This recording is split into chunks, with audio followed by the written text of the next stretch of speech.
I just wanted to take a few minutes and address the events that occurred yesterday in our nation's capital.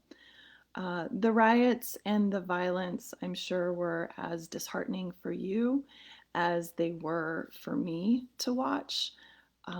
They were completely unnecessary since the actions that Congress was taking yesterday to certify the Electoral College votes has been an historically peaceful event. This is the first time that I'm made aware of that there's ever been violence and riots in response to this action that is constitutionally mandated. Um, my friends and colleagues in political science, I've been talking to them today, and we have been fielding questions from former students, from current students, from media outlets regarding some of the things that you guys might be hearing in the news today. There's two things that we've sensed some themes to.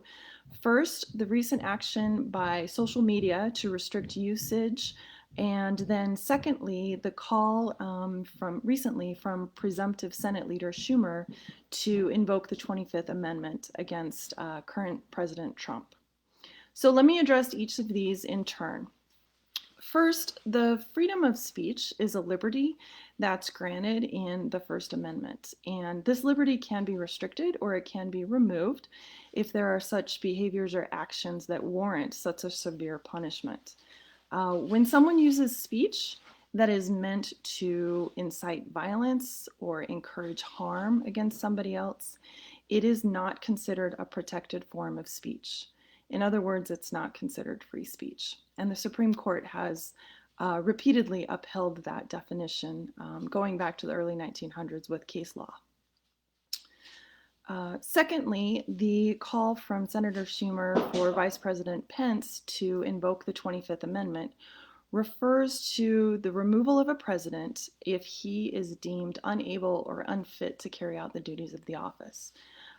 This has only been used routinely every time a president, and most people don't know this, but every time a president goes under anesthesia for routine medical procedures or any sort of medical activity that requires the president to be anesthetized, there is a transfer of power in the event that something bad would happen to the president. And most people don't realize that, but it does occur fairly routinely.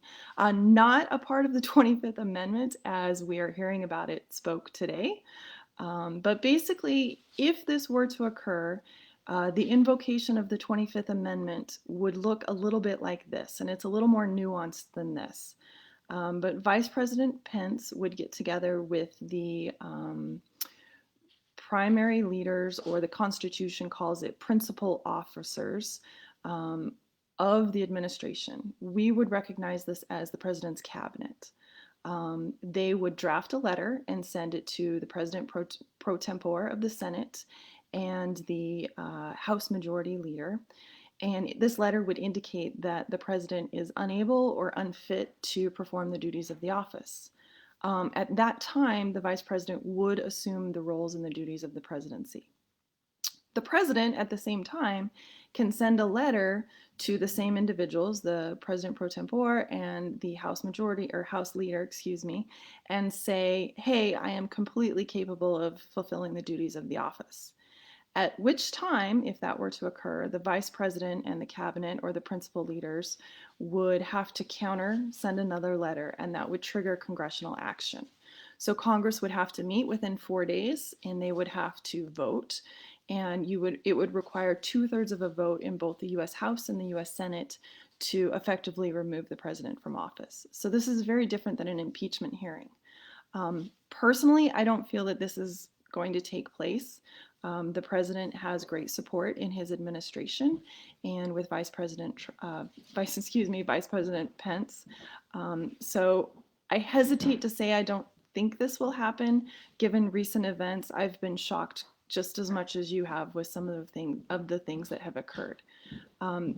We are living in an unprecedented time of heightened political partisanship, and it's kind of just a crazy time that we're living in.